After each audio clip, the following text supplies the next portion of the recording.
ನೋಡಪ್ಪ, ಸೀಗಳ್ಳಿಂದ ಈಗ ಬಂದಾರ ಪಾಪ. ಅವರು ಆನ್ ವೇ ಬಂದಂಗೆ ಕೈ ಮಾಡಿದ್ರು ಟೆಕ್ನಿಷಿಯನ್ಗಳು. ಪುಣ್ಯ ನಮ್ದು ಇನ್ನೂ ಚಲೋ. ಪ್ಯಾಸೆಂಜರ್ ಕೈಯಾಗ 108. ಗಾಡಿ ಕಳ್ಸಬೇಕಾರೆ ಗಾಡಿ ಕಂಡೀಷನ್ ಇಲ್ಲ ಅಂದ್ರೆ ಯಾಕೆ ಕಳಿಸ್ತೀರಿ ಗಾಡಿಗಳ್ನ? ನಾ ಹೇಳೋದು ಎದಕ್ಕೆ ಕಳಿಸ್ಬೇಕು ಗಾಡಿಗಳ್ನ? ಏನಾರ ಹೆಚ್ಚು ಕಮ್ಮಿ ಆದ್ರೆ ಸೀಟ್ ಹಾಕ್ಯಂಬ ಅಂತಿರಲ್ಲ ನೀವು ಗಾಡಿಯಾಗ. ವಿಡಿಯೋ ಮಾಡ್ತೀವಿ. ಗಾಡಿಗಳ್ನ ಹೆಚ್ಚು ಕಮ್ಮಿ ಆದ್ರೆ ಯಾರು ಹೊಣೆ? ಎರಡಕ್ಕೂ ನಮ್ಮನ್ನ ಸಿಗಿಸ್ತೀರಿ ನೀವು. ಎಷ್ಟು ಲೇಟ್ರು ಪ್ರಾಬ್ಲಮ್ ಆದ್ರೆ ಗಾಡಿ ಏನಾಗತ್ತಿ, ಬ್ರೇಕ್ ಅಪ್ಲೈ ಆಗಲ್ಲ. ಬಿಡಪ್ಪ, ಇಲ್ಲೇ ಏನು 35 ಕಿಲೋಮೀಟ್ರ್ 40 ಕಿಲೋಮೀಟ್ರ್ ಒಳಗೆ ಯಶವಂತಪುರ ಯಲಂಕ ಅಡ್ಡಾಡ್ತೇವೆ ನಾವು. ಹಿಂಗಾದ್ರೆ ಡ್ರೈವರ್ಗಳು ಬೇಸರ ಆಕತಿ ಡ್ಯೂಟಿ ಮಾಡಕ್ಕೆ.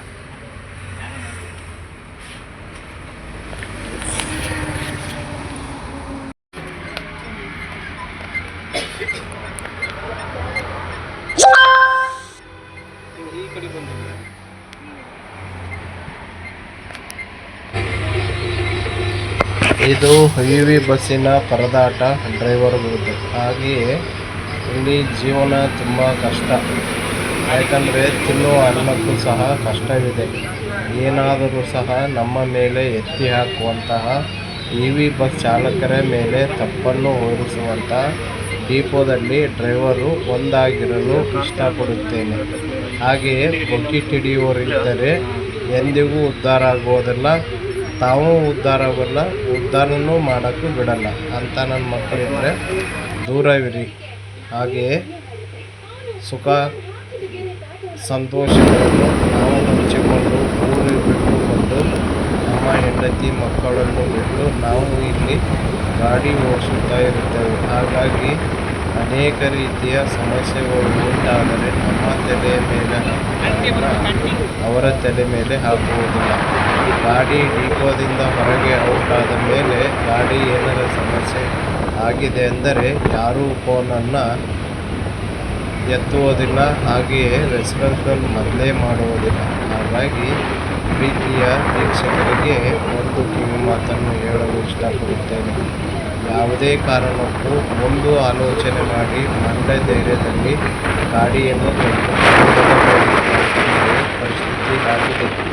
ಈ ಪರಿಸ್ಥಿತಿ ಮುಂದೆ ಆಲೋಚನೆ ನಮಗೆ ಮುಂದೆ ಕೋರ್ಟು ಕೇಸು ಕಚೇರಿಗಳನ್ನು ಅಡ್ಡಾಡಲು ಹಚ್ಚುತ್ತಾರೆ. ಹಾಗೆಯೇ ಜೀವನದಲ್ಲಿ ಯಾವುದಕ್ಕೂ ಕರ್ಮ ಇಲ್ಲ. ಹಾಗಾಗಿ ಎಲ್ಲರ ಅನುಭವಕ್ಕಾಗಿ ಜೀವನವನ್ನು ಕಷ್ಟ ಇರುವುದರಿಂದ, ಹಾಗೆಯೇ ತುಂಬ ಕಷ್ಟ ಇರುವ ಕಾರಣಕ್ಕೆ ಹೆವಿ ಬಸ್ ಚಾಲಕರಿಗೆ ಇದೊಂದು ಕಿವಿ ಮಾತು. ಏನಪ್ಪ ಅಂದರೆ ನೋಡಿ, ಮುತ್ತಿನಂಥ ಮಕ್ಕಳು ಹೆಂಡತಿಯನ್ನು ಬಿಟ್ಟು ಇಲ್ಲಿ ಬಂದು ಟೈಮು ಸರಿಗೆ ಹೊಟ್ಟೆಗೆ ತಿನ್ನುವ ಹಾಗೆ ಡ್ಯೂಟಿ ಮಾಡಿದರೂ ಸಹ ಇಲ್ಲಿ ಕಷ್ಟವಿದೆ. ಇವರ ಕೊಡುವ ಪೇಮೆಂಟು 865 ರೂಪಾಯಿ ಒಂದು ದಿನಕ್ಕೆ ಸಂಬಳ. ಆದರೆ ಗಾಡಿ ಪ್ರಾಬ್ಲಮ್ ಆದರೆ 1 ತಾಸು ಓಟಿ ಎಗರಿ ಹೋಗುತ್ತದೆ. ಹಾಗಾಗಿ ತುಂಬಾ ಕಷ್ಟ.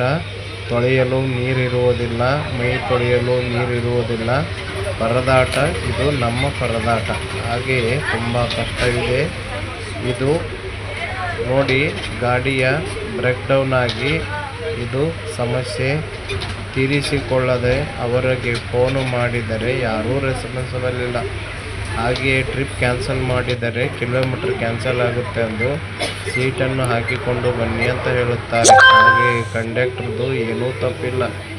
ಇವರು ದೀಪದಲ್ಲಿ ಏನು ಹೇಳುತ್ತಾರೆ ಅವರು ಪಾಲನೆ ಮಾಡಬೇಕು. ಹಾಗಾಗಿ ತುಂಬಾ ಕಷ್ಟ. ನಾವು ಹೋದಂಥ ಟೈಮು ಎದ್ದಂಥ ಟೈಮು ಒಂದೇ ರೀತಿ ಇರುವುದಿಲ್ಲ. ಹಾಗಾಗಿ ದಯವಿಟ್ಟು ಎಲ್ಲರೂ ಚಾಲಕರು ಎಚ್ಚೆತ್ತುಕೊಳ್ಳಬೇಕಾಗಿ ತಮ್ಮಲ್ಲಿ ವಿನಂತಿ ಮಾಡಿಕೊಳ್ಳುತ್ತೇವೆ. ಹಾಗೆಯೇ ಟೆಕ್ನಿಷಿಯನ್ ಕೂಡ ಡ್ರೈವರ್ಗೆ ಸಪೋರ್ಟ್ ಮಾಡಬೇಕೆಂದು ನಾವು ಅವರಿಗೆ ಒಂದು ಕಿವಿ ಮಾತನ್ನು ಹೇಳಲು ಇಷ್ಟಪಡುತ್ತೇವೆ. ಹಾಗೆಯೇ 108 ಸಮಸ್ಯೆ ಇದ್ದರೆ ಅದು ನಮ್ಮ ಸಮಸ್ಯೆ, ಗಾಡಿಯ ಸಮಸ್ಯೆ ಕೇಳುವುದಿಲ್ಲ. ಇದ್ದ ಪ್ಯಾಸೆಂಜರು ನಮ್ಮನ್ನೇ ಜೋರು ಮಾಡಿ ಕೇಳುತ್ತಾರೆ. ಹಾಗಾಗಿ ಇಲ್ಲಿ ಒಂದು ದೊಡ್ಡ ಸಮಸ್ಯೆ ಏನಪ್ಪ ಅಂದರೆ ಪ್ಯಾಸೆಂಜರು ಕಂಡಕ್ಟರ್ನು ಕೇಳುವುದಿಲ್ಲ. ಏನಂದರೆ ಡ್ರೈವರ್ನೇ ಬಂದು ಕೇಳುವ ವಿಚಾರ ಜಾಸ್ತಿ ಇರುತ್ತದೆ. ಹಾಗಾಗಿ ಇದರ ಬಗ್ಗೆ ಎಚ್ಚೆತ್ತುಕೊಂಡು ಅರಿತು ಅರಿವಾಗೋ ಥರ ಮಾತನಾಡಬೇಕು. ಹಾಗೆಯೇ ಉತ್ತರ ಕರ್ನಾಟಕ ಮಾತನಾಡಿದರೆ ಅಮ್ಮನ ಅಕ್ಕನಂತ ಬೈಯುತ್ತಾರೆ ಬೆಂಗಳೂರಿನಲ್ಲಿ. ಹಾಗೆಯೇ ನೋಡಿ ನಿಮ್ಮ ಮಾತಿನ ಶೈಲಿ ಸಹ ಇಲ್ಲಿ ಚೇಂಜ್ ಆಗೋಬೇಕು. ಹಾಗಾಗಿ ನಮಸ್ಕಾರ ಸ್ವಾಮಿ, ಹೇಗೆ ಸ್ವಾಮಿ, ಈ ಥರ ಮಾತನಾಡಬೇಕು. ಅಯ್ಯೋ ಬನ್ನಿ ಗೌಡ್ರೆ, ಹೋಗ್ರಿ ಗೌಡ್ರೆ ಅಂತ ಮಾತನಾಡಬೇಕು. ಮರೋದಿ ಕೊಟ್ಟರೆ ಅವರು ಗೌರವದಿಂದ ಮರೋದಿ ಕೊಟ್ಟು ಚೆಂದಾಗಿ ಮಾತನಾಡುತ್ತಾರೆ. ಇಲ್ಲವಾದರೆ ಧರ್ಮದೇಟು ಬೀಳುವುದಂತೂ ಗ್ಯಾರಂಟಿ. ಖಚಿತಪಡಿಸಿಕೊಳ್ಳಿ. ಮಾತನಾಡುವಾಗ ಪ್ರೀತಿಯಿಂದ ಎಲ್ಲರ ಕೈಯಲ್ಲಿ ಮಾತನಾಡಿ ಅನ್ನುವುದು ನಮ್ಮ ಅಭಿಪ್ರಾಯವಾಗಿದೆ. Thank you. ಇನ್ನೊಂದಿಷ್ಟು ವಿಡಿಯೋ ನೆಕ್ಸ್ಟ್ ಸಿಗೋಣ. ಅಲ್ಲಿವರೆಗೂ wait for the reach video.